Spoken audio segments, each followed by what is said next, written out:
Welcome to Signal, the podcast that raises your frequency. I'm Maury Fontanez. And I'm Melissa Grushka.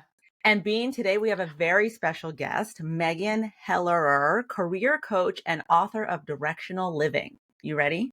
Super ready. Hi, Bean. Hi there. How's Hi, it going? Megan. Hi, Megan. Hi, ladies.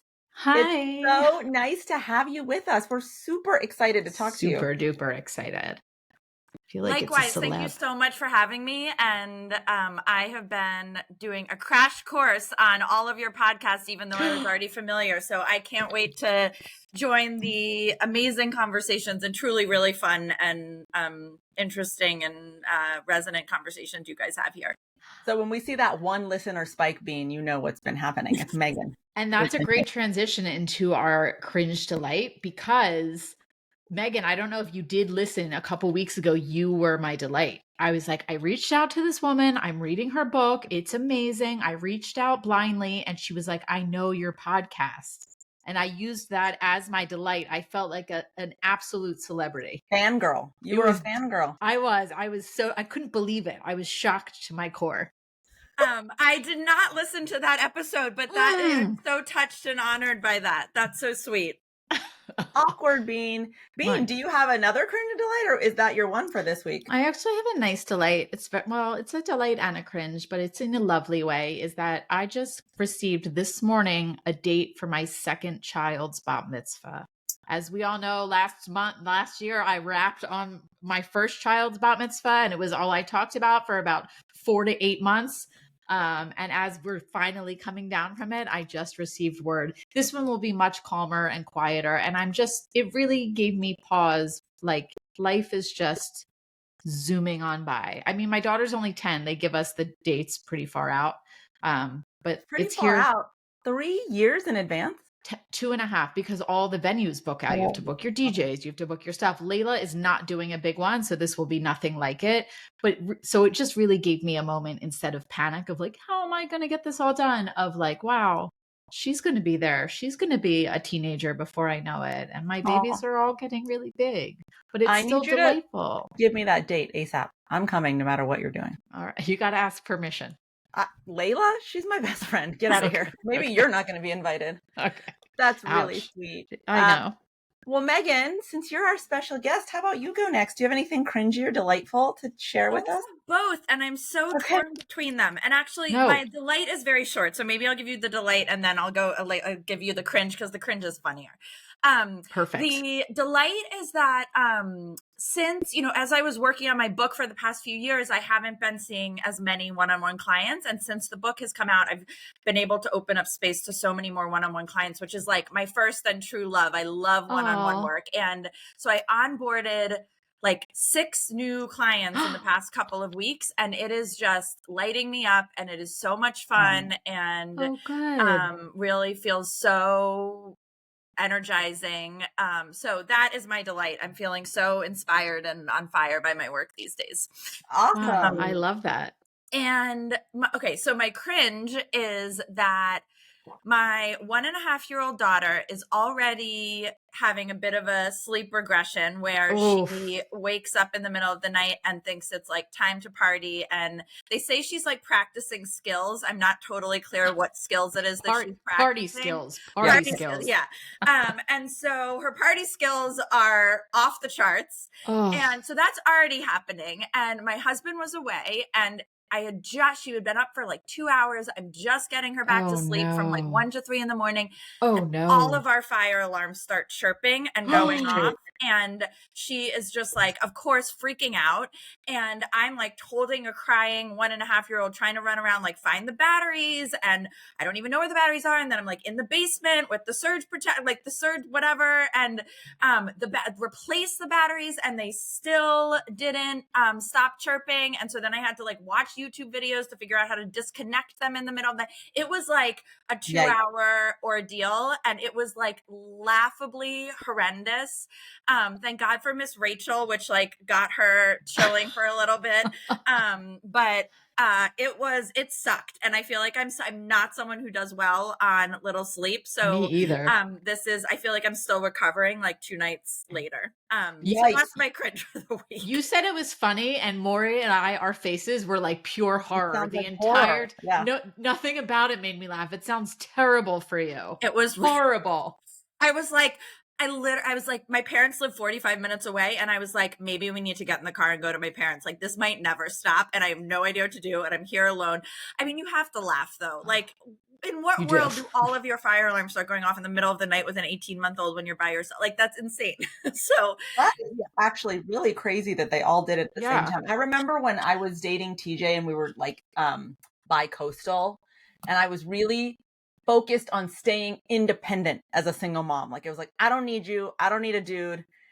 And those damn chirping fire alarms would always cause me to freaking FaceTime him and be like, help me figure this out, because they can be a puzzle. Like, you never know which one's chirping either. totally. And I think Yeah. apparently there's like some feature that if one starts going off, all of them start going Oh off. no. So it's like an intentional thing, which seems Annoying. beyond No, not I don't like like a bug. But anyway, that's my story of the week. Well, we're glad that you look very well I rested. was and gonna glowing, say she so we'll looks take it. fresh faced. Yeah, fresh as a daisy. All right, well, I'll go. Let me tell you my cringe. Last night, TJ and I decided to walk down to dinner. We're not spending a ton of time together right now because I'm in book press world. So we're like, let's just take a moment. Anyway, we take the dog. We walk down to this restaurant we have here called Corner Tap. And this poor manager, comes out, and he's just like, you can tell, like discombobulated. Oh, buddy. And he sees Kaya, our dog, and he's like, she's jumping all over him. You know how she is, Bean. And he's like, I'm apologizing. He's like, no, let her do it. I just, I love it. I just put my dog down this afternoon or this morning. Oh, and we both were like, oh my God. Okay. Feeling obviously so terrible for him.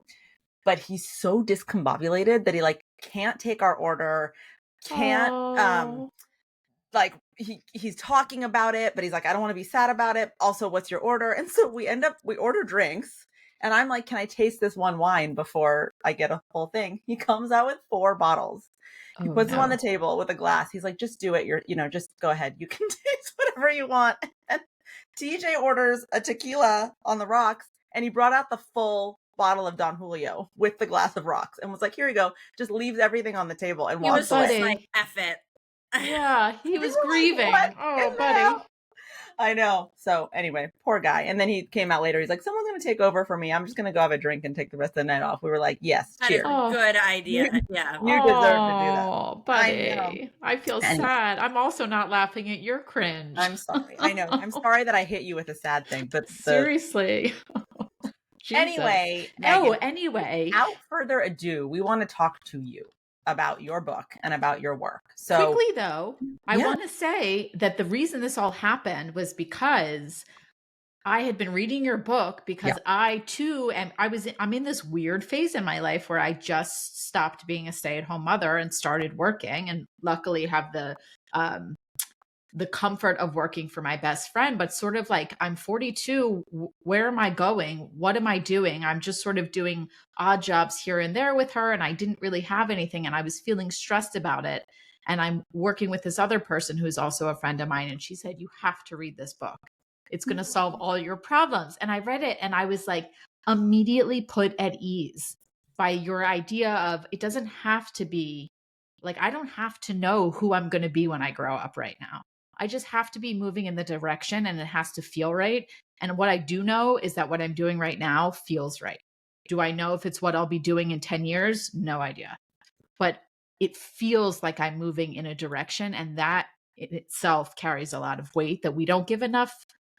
We don't focus on enough. So thank you. I'm so happy to hear that. And I mean, that's a big reason why I wrote the book. I think there's so much pressure around this, and it actually is the thing that gets in our way. Like, it's self-defeating when we're like, I have to define it. I have to know my purpose, find my purpose. And I can't start doing anything until I define it. And so we have to like sit there and think really hard and figure it out. And the point that you said about, that you just need to know the direction, or you don't need to know where you're going. It's not only that you don't need to know, but you cannot know exactly It's where you're true. going. Like Right. you are going to unfold, the world is going to unfold, and so much of this is about our effort to control and have certainty. But the goal for myself included is like, it's when you can really internalize this, it's such a relief. And Mm. that's when, and I mean, more, this, you've written the book on this, that, that's when we can really connect to our intuition or your inner navigation system, as I call it, or whatever, that's when we make the best, most aligned decisions for ourselves, is when we come from that place of relief, and peace and calm, and knowing like I only need to go in the right direction and I only need to know the single next directionally right step. When we can really internalize that, it changes everything. Totally. So let's get personal to start. What brought you to this method and to writing this book? Tell us about you and how you started coaching in this way. Yeah. So I coach people I call underfulfilled overachievers. And like many people I know, and many coaches and many creatives,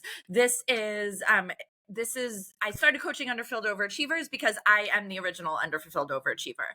I spent my whole life like checking all the boxes, doing all the right things, like the straight A student, the president of all the things, went to Stanford undergrad, went right into working at Google, like eagerly climbed the ladder, got the promotions and this and that and the other thing. And meanwhile, when I was at Google, I knew like pretty much from day one, this was not the right fit. But I could not leave and I didn't know what else to do and I didn't know how to think about it. And I just felt like I had to stay and I had to make it work. And I became so depressed and so anxious. I was having like nearly daily panic attacks.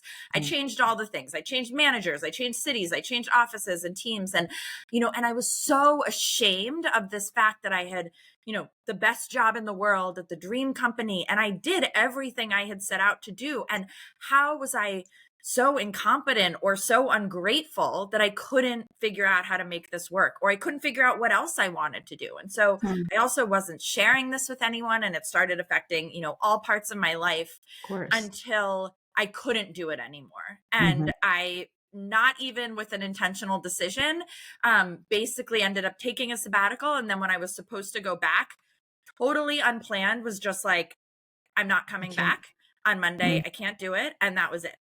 And I quit my job with zero plan, which was completely not in character for me. Definitely like need the 401k and the paycheck and the regular paycheck and the W-2 and all these things. And so, I thought I was going to feel like this incredible high and like I'm free, but instead it, flipped into this entirely new phase of shitty in which I was battling with this sort of ego death or identity crisis of who am I without this title, without this business card, without like, how do I even introduce myself? And that's sort of the genesis of all of this work. And when I started to look around after leaving Google for help, like, how do I get myself out of this? There really weren't a lot of places to go. This was 2013, 2014. Coaching it existed, but not in the scale that it does now. And most coaches were either like super woo, like crystals and Akashic records, which I love, but was not what I needed in this time. Like I needed a job. I had no income and I had no one supporting me. Or like executive coaching, which was like, at least at the time, like climb the ladder faster, how to like executive presence. And neither of those two things fit the bill. And I was going on meditation retreats and doing the yoga and I went to therapy, but none of these things were like really doing it. I wasn't finding the answers I really needed, and everything helped in some way. But I realized I kind of needed to create my own way through this. And so it was really out of necessity to save my own life, and figure out how to do this whole career thing in a way that actually felt fulfilling and truly didn't make me want to die every day. And through that process of just figuring out how to help myself, I kind of stumbled into a coaching class, and I thought I was going to coach myself, and just to like figure out basically my next corporate career, because I was still like, that's where I'm going. When I recover and I'm not depressed anymore, then I'm going to go back to my like corporate trajectory. And I fell in love with it. And I was just like, this is my language. Like, this makes sense. This is what I've been looking for. And so, of course, I was like, this is way too much fun. This resonates way too much and is too easy. So this is can't not be work right. and this is not a career. So I stopped. I quit. And I kept doing all the other things I was going to be doing, and eventually I went back to it. And before I even finished the certification process, I had sent an email to like a few friends being like, hey, I'm doing this thing. I really don't know what I'm doing, but if anybody wants to be a guinea pig, coach you for a cup of coffee. And I had been gone from Google almost a year at that point. So like I had kind of been doing my own reconciliation process through that whole time, and had made a lot of changes, and their lives started changing. My life started changing. And before I knew it, like truly it was like the easiest thing in some ways that I've ever done, in the sense that they started referring people to me. They signed up for more sessions. And I was like a very reluctant coach. I was super skeptical about the industry, whether I could make a living doing this, like what it was anyway. And I basically just decided I have to give this a try. Like, this is something I can't not do. And what I found is I was coaching them not directly from the way that I was trained, but more from my own playbook that I was starting to form. And through that language I had already been forming and continuing to work with underfulfilled overachievers, and seeing just like how many of us there were, and realizing like this is an epidemic, and what is going on, not just for me, but for all of us. Like, what is it that we have in common? How did we get here? How do we get out of it? And eventually, again, over the 10 years that I've been working with underfulfilled overachievers and doing this work, seeing, developing this into a consistent methodology that I've found, to my great surprise, like there is actually a systemic way and a sort of a blueprint and a guide for how you can find fulfillment in your life. It's going to look completely different for everyone. But the methodology, the way to get there there is a roadmap.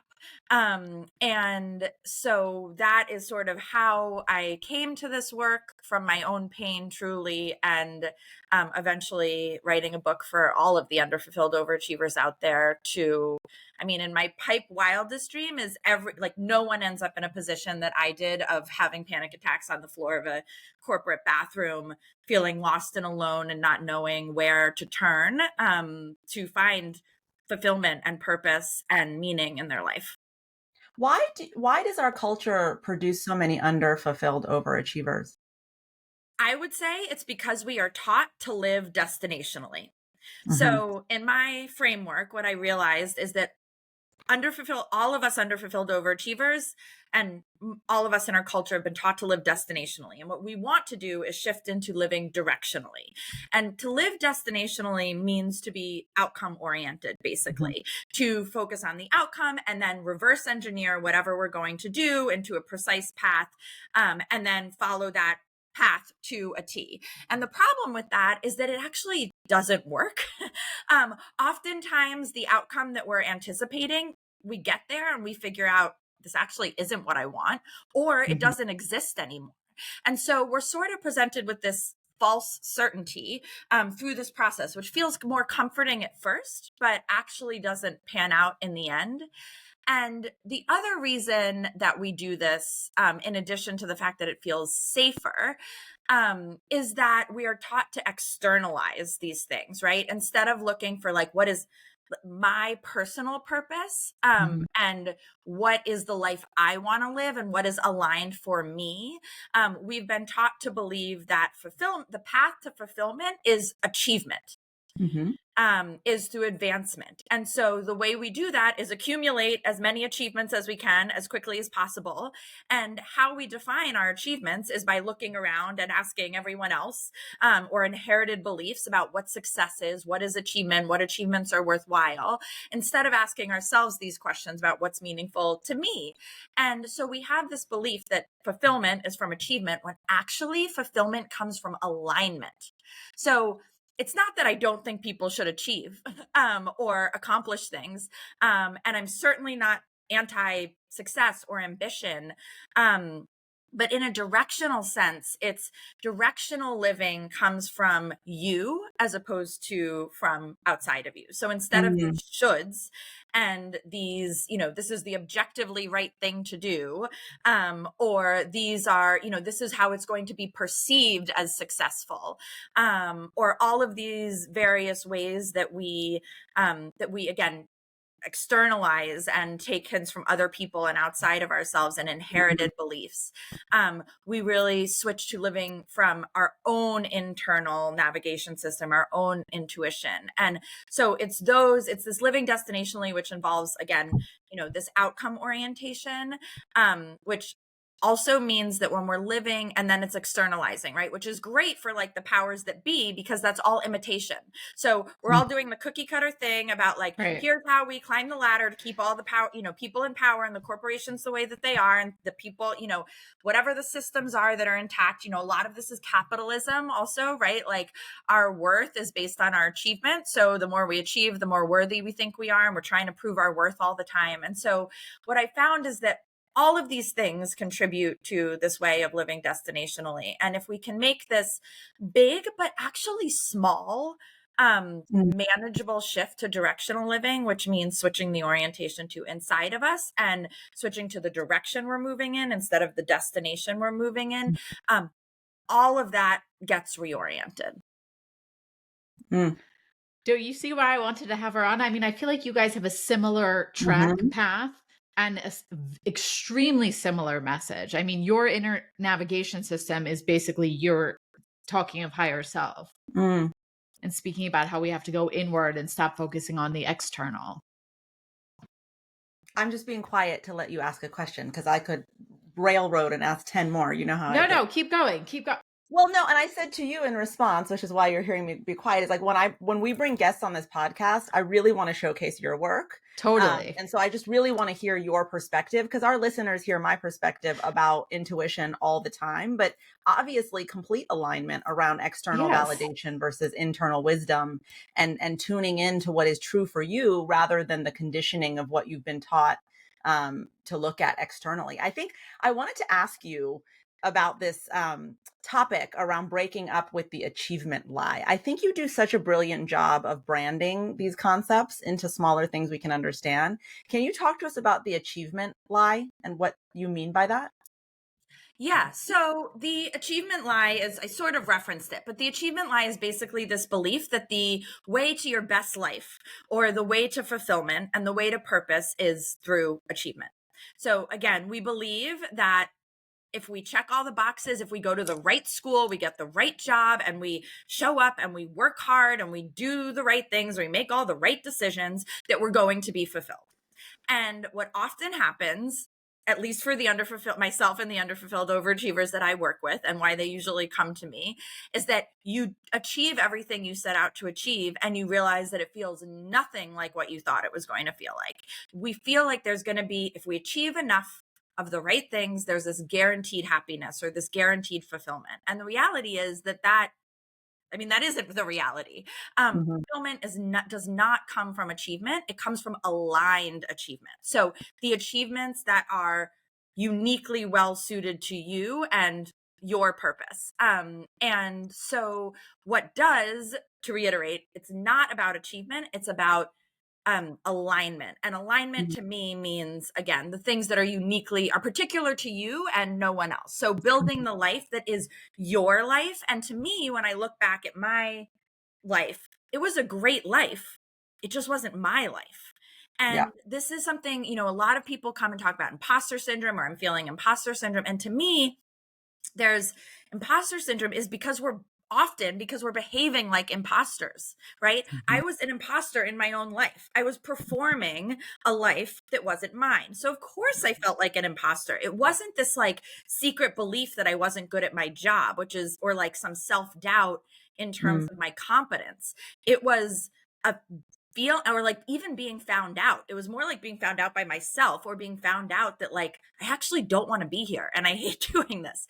And so it's not that no one should live that life. It just wasn't my life. And that is the thing that we are not taught to do or to think about. And I think that's what becomes so hard. So many people, when they come, and many people will ask, and so many people ask me this, and you'll never really hear me ask this question in this way, because they were like, well, why don't you just like do what you want or do what you love? And for many of us, for me, and for someone who has been so sort of systematically suppressing that, the answer to the question of what I want, it's not like I have some secret dream that I just like wasn't saying out loud or didn't know how to get to. Like Right. me and most other underfilled overachievers, like I knew how to get shit done, right? If I knew what I wanted, I had no doubt that I could make that shit happen. The problem was I didn't know what I wanted, and I didn't have any idea how to ask that question or where to even begin to answer that question. So there's this like recovery of a sense of self that has to happen. We have to like relearn how to listen to that thing. For me, a big thing, alignment comes from curiosity and from joy. That's how you know what is aligned for you.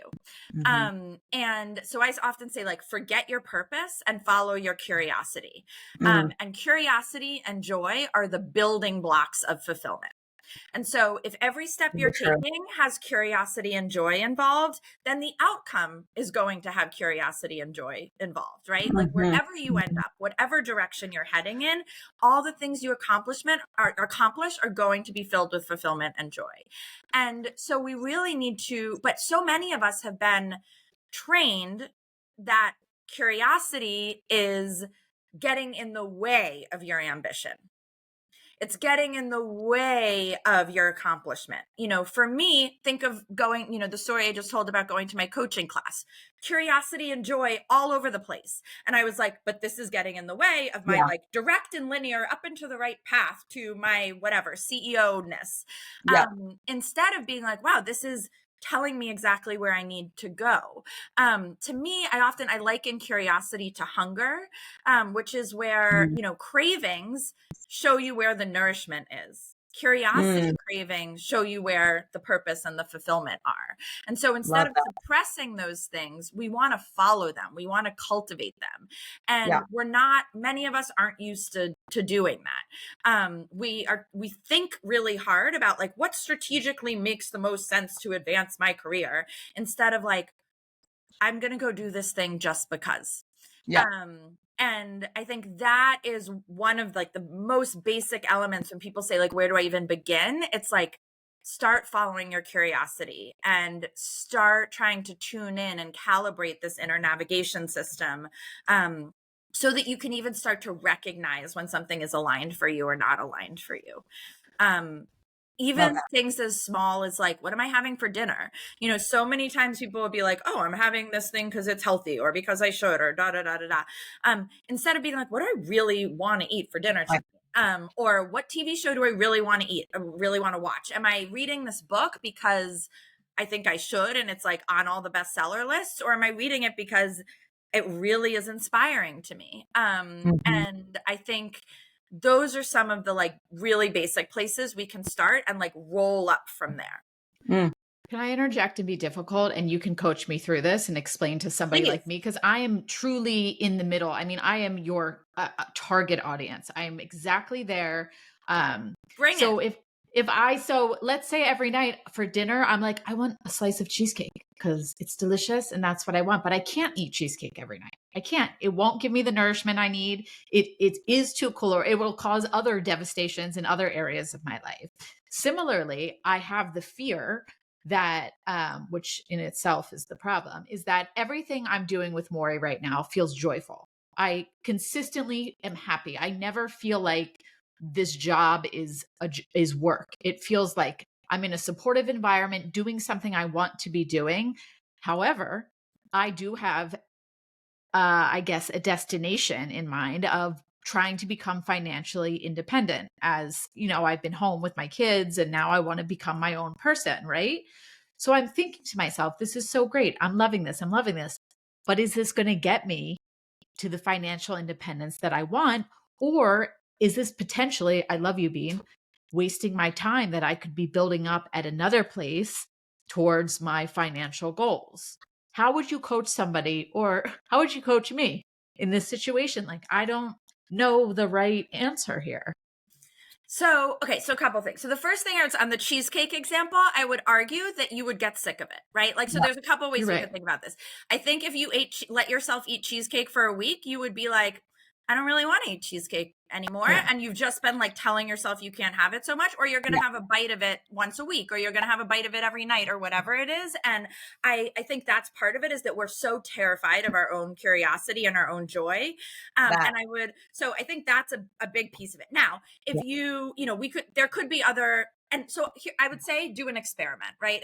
If we were talking about that example, I would be like, let's just say eat as much cheesecake as you want for a week. Let's revisit. If you're still like, the only thing I want to eat after a week is cheesecake, then maybe we need to, I don't know, ask some more questions about it. Like, what is most aligned for you? And is there some balance? Whatever, we would figure something else out, but I'm pretty sure you'd get sick of it. I don't even like cheesecake. I don't even like cheesecake that much. I don't know why I said that. Before you move on, I think to that point, it's so interesting, because it's so fun to have someone else here to coach Bean, because I get these questions from her a lot. And I think when you say you have to trust yourself that you're not going to want that cheesecake, but let's do an experiment. And you, Bean, talk about like the work that we do together beyond the podcast and all the support you do. And you say, is there another job? I have the same kind of reaction, which is like, cool, go test it. Go see if there's another way of doing this, because I think what Megan is saying, where we align, is the most success comes from a sense of joy and fulfillment, right? Is that what you're saying? Yeah. So when you've experienced it in the opposite way, I think like we have, Megan, where we went into corporate careers, right? And did the outcome based, this is what I have to earn for me to be a single mom, for Megan to be achieving what she wanted. We already got the message that way went to a dead end, where you haven't, I think, had that experience Totally of seeing how when something is soul crushing, it doesn't actually lead to that outcome in the way that when there is joy. That's my take. But Megan, I really want to hear the second part of your coaching around her question about her vocation. Yeah, I love that. And I love the framework of like, it's hypothesis testing, right? Everything is an experiment. And so again, I don't think we don't do ourselves a service when we sit there and try to think about how we might feel about something.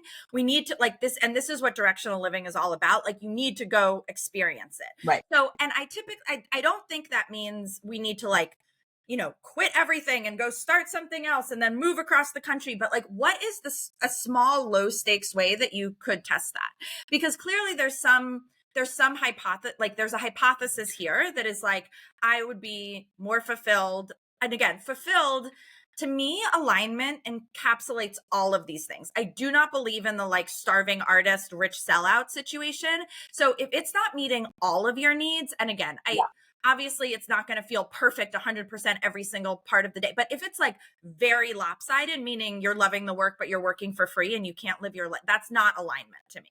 Right. So if this isn't meeting your financial needs right now, then I would say, great, like see what else is out there. Go, even if it's, a homework assignment, I might say is like, go look for other LinkedIn postings or job postings or whatever, places that you could maybe consider work, and just see how you feel. You might have. So you have done this. So how do you feel when you do horrible. Okay. Everything looks like shit. And I'm like, I just want to work with my best friend. It's just fear constantly being like, but what if you're just doing that because it's so enjoyable? Of course I want to work with my best friend. Okay. Like, so who doesn't? So it sounds like you've done some testing on this. So that was the first thing I would say, is just like, start to feel it out. To me, I think you aren't trusting that signal that like, this feels terrible to me. Like, what I would love for you is for that to be enough to know that is not the right direction. Me too. Yeah. And so my next questions would be like, so how does it feel in your body when you think about doing whatever this other scenario is? Horrible. I was going to actually ask you what it felt like for you when you did this coaching, what it felt like in your body, so that as an example to understand, because I do hear from Maury all the time, but I have been friends with her for over 20 years. So it's kind of like, yeah, I know, but I'm not feeling it. I want to know from an outside source what it felt like to you, because you said from day one of Google was a no-go. Yeah. In your body. Yeah. And this is, and I think you mentioned, higher, I call it like true self and fear self. So higher self and true self, in the sense that true is is a verb that means to put back into alignment, right? So to me, if it's like for underfulfilled overachievers, recovering your true self is to recover a sense of alignment. And I talk about, and I love having people calibrate, meaning think of something was so aligned for you, or a decision was true for you, or a person, right? Like it could be a partner, it could be a pet, just something that like this is or was aligned for me. For me, that's coaching, right? And how that feels in my body. And it's going to be slightly different for everyone, but I loosely say light and right. For me, it feels like freedom and expansion. And that's the other sort of like fear busting question that I always ask is, where is the freedom and where is the relief? That is always going to be the aligned answer for you. And then so for me, coaching is true self. The fear self is Google. Fear self for me means hard and heavy. I tend to, like, when if I really try to put myself back there, like I feel panicky, like my throat is closing, my chest feels like I probably speak faster. Like I just feel like, I feel tighter. And so that's like a great sort of proxy for me and I like to have people to have shorthands like that, whatever that is their specific scenarios, that if I ever am feeling like staticky, like what's the aligned decision here, I can immediately drop into, is this more like Google or is this more like coaching? And immediately I know where is the right direction.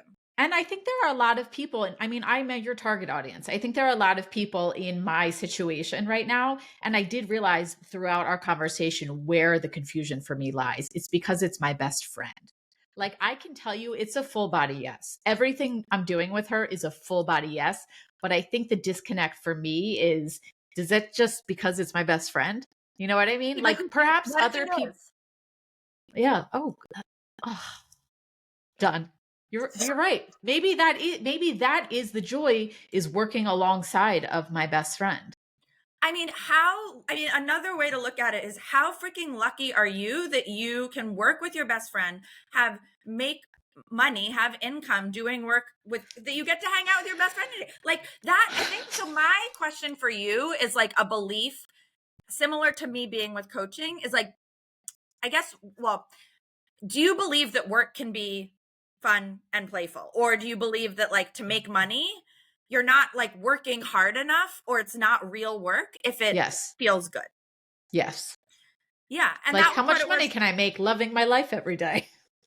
I mean, no, but that's a great question. And that's I imagine an expansive question. But I guess what do you feel like it says about you that you are working with your best friend? I think it said in a positive way or a negative way, or what's either the way. Fear around that? The part of you that's like, oh, this isn't real work because I'm working. Not even that it's not real work. Is it so cloudy up there for me? Like, there's clearly not going to be the path to my financial independence. And I'm just so clouded because I enjoy it so much. That's really depressing now that I say it out loud.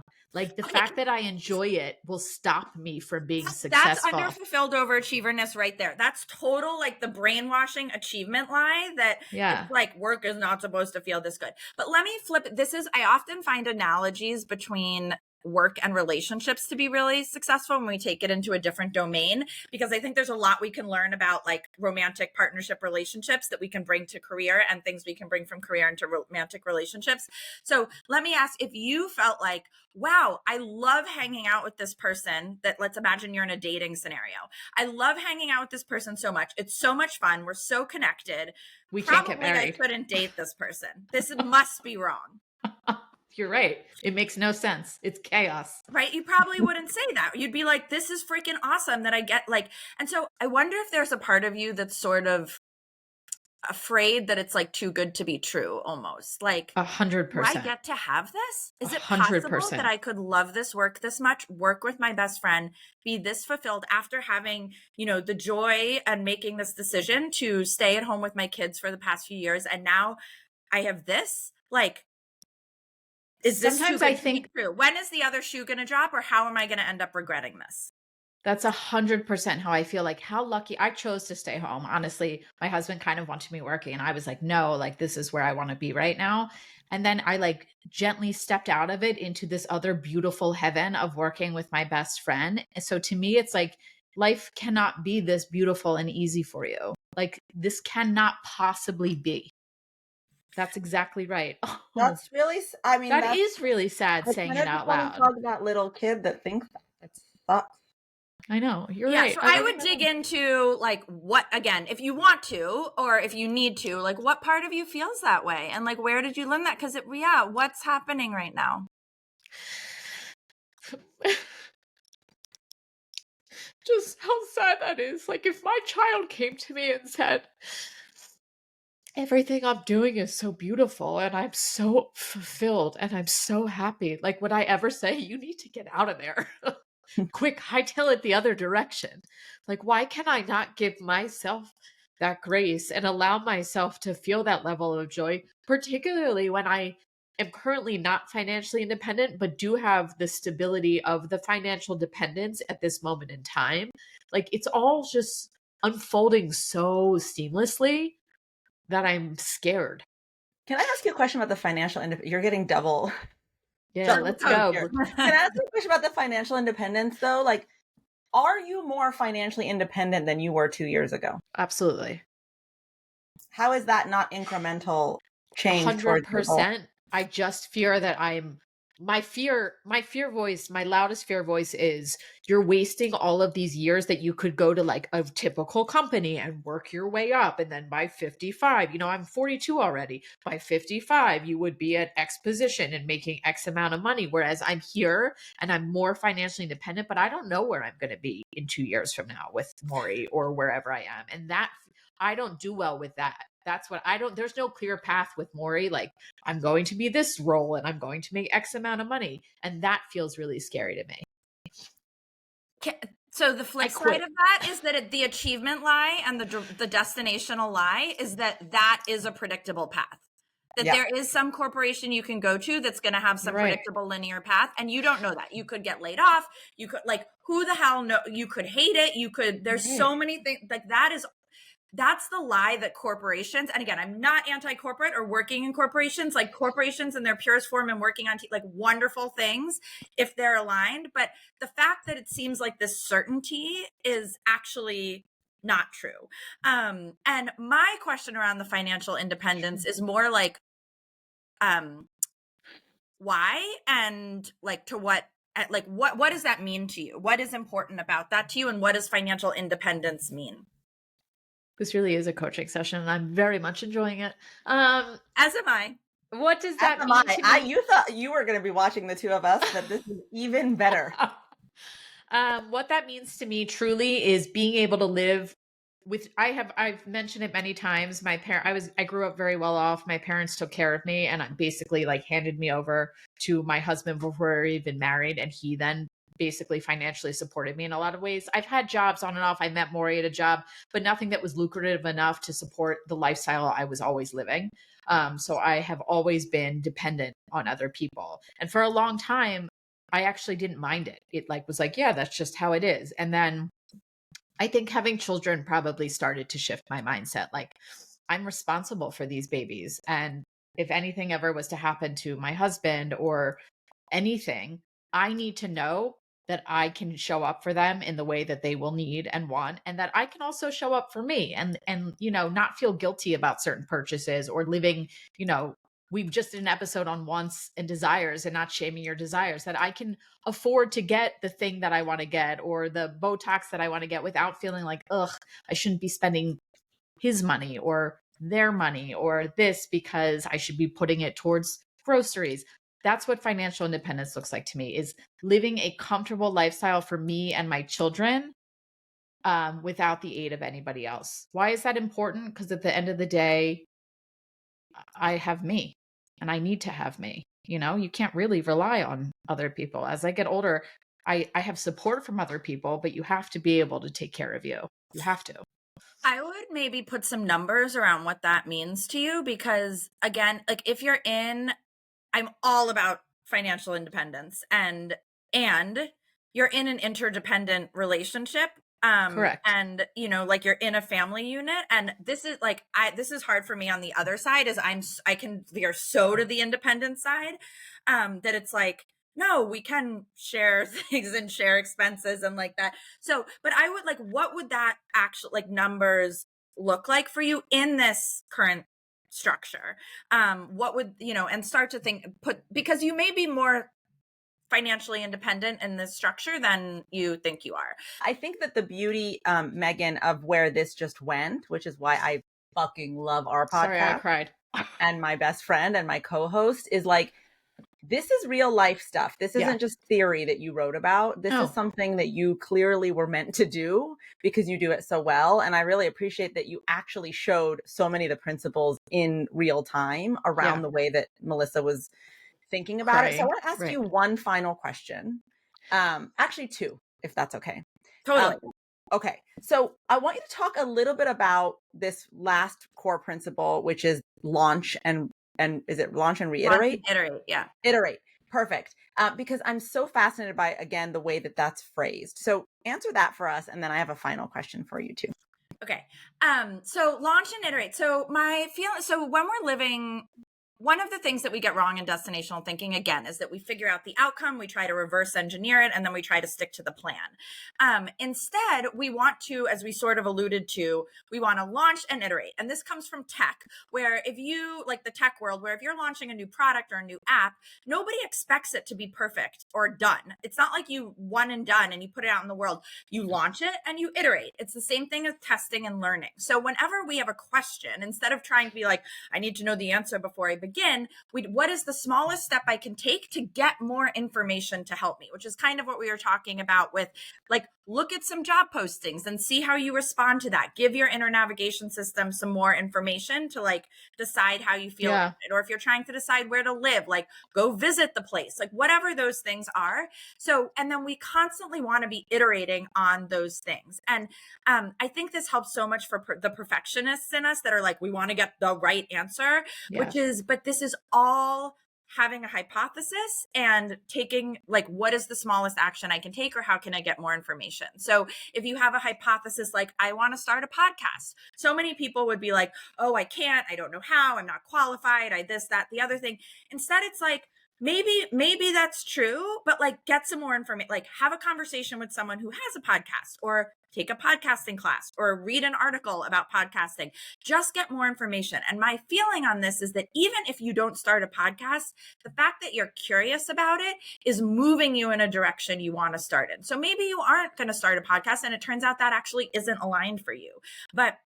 Maybe it's instead, I don't know, a YouTube show, or, there's some other iteration of this, or you actually find out you want to be doing print interviews instead. Like there's so many ways that this could end up going. And so you want to follow that curiosity without expectation of the results. So we're constantly launching and iterating and testing and learning. And I think that is just such a, we want to live in a world where we're allowed to evolve. And we don't know who we're going to be or what the world is going to be like, especially now. And so this allows us to kind of a framework to live with the uncertainty of being human, frankly. Yeah, we're just too linear. I mean, I tell this to people when we talk about healing. Healing is not linear. It's a loop. It's a loop. It's a loop. Yeah. We keep coming back to it. And I think that's what I'm hearing in this. That's really like that's, I would say, iteration. Destinational is linear and directional is not. So what is one thing each of us who is listening can do when we turn off this podcast to start directionally living? I think I alluded to this earlier, but I really feel like it is, okay, so I guess I would say two things. The first thing, quick and dirty, I would calibrate your inner navigation system by thinking of something you know is aligned for you and thinking of something you know that is not aligned for you. So again, for me, coaching and Google, like shorthand, and so figure out what that is and learn what it feels like in your body to be in each of those places. For some people, an easy one is to think of 2 recent presidents. And one probably feels one way and the other probably feels another way. And think about how, living in that world and what that feels like in your body. And then I don't want to. I know, right? It feels too icky. But that's what's going to help you avoid creating that world for yourself. Totally. And then the second thing I would do is start paying attention to the little decisions on what feels aligned and not aligned for you. Things like what you're wearing, right? Like, does it really feel light and right to wear that outfit, or are you wearing it because you think that's what someone who does the job that you do would wear, or someone who's like a 42-year-old mom would wear this, or whatever the thing is? Food, books, all these things. And I guess, and then with that, I would make a curiosity list. Like, what are things you're curious about? It's sort of, I call it screenshotting your mind, right? You want to we tend to just eliminate things before we even know, like, I want to start a podcast. Well, that's unrealistic. Boom. I never think about it again. And that really is, a hint from your inner navigation system to pay attention to this. There's something there for you. And the more we pay attention to it, the more good information we're getting from it. So I guess those are the couple of little steps that I want to go for. Okay, I have to say one more thing. I know you guys have a deadline, but I have to come back to this with Melissa, which is, I guess, a good probably way to end all of this. But one of my other thoughts or things for you to think about and leave you with is, if you knew that you would end up exactly making the amount of money you want to make and be financially independent, doing what you're doing now, continuing to live directionally from where you are right now, yes, what would you do? Stay at it. Yeah. And I think that's what tells you it's directionally right. And it's just, again, it's like this fear of anxiety of what may or may not happen in the future. And I think it's paralyzing. I would say, the quote that sort of like really inspired all of this or solidified this for me, and kind of the best definition of directional living to me, is from E.L. Doctorow. And he's writing about writing a novel, but I think it applies to life, which is, it's like driving in the road. It's like driving in the dark at night, It's like driving on the road at night. You can only see as far as the headlights in front of you, but you can make the whole trip that way. So again, it's like driving at night. You can only see as far as the headlights in front of you, but you can make the whole trip that way. And so you have the headlights. The question for you is that you don't trust it. So that's right. I think learning for you, the big thing is like the trust and the faith that you have the right information and that you're listening to and your only job is to move the plot forward, to keep following the headlights. Don't veer off somewhere else. And we also can't expect when we're driving at night to be able to see the entirety of the trip. It doesn't work that way. Right. So again, it's just like, what are my headlights showing me? And it seems very clear to me that your headlights are showing you this.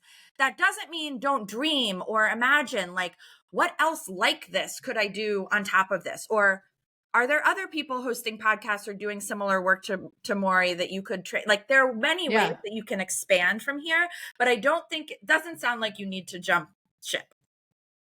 I can't. Beautiful. What a great way to end. Megan, your book, Directional Living, is available everywhere, right? So please go get this book. And if you were inspired the way we were, I think there's so many nuggets in this book that are super actionable, which is what I love. I love practical, pragmatic, actionable steps. Where else can people find you if they want to continue to stay connected to your great work? My website is my name, so meganhellerer.com, or on Instagram at Megan Hellerer. Amazing. Megan, thank you for showing up and inspiring us today and leaving us with so much to think about, and just the best of luck with this book and all the great messages you're putting out into the world. This was definitely my new delight for the week. So thank you for having me. And what a joy and how much fun this has been. So thank you. Thank you guys. Thank you again for listening to another great episode of Signal. We'll be back next week with a new episode, and we will see you then. Bye. Bye.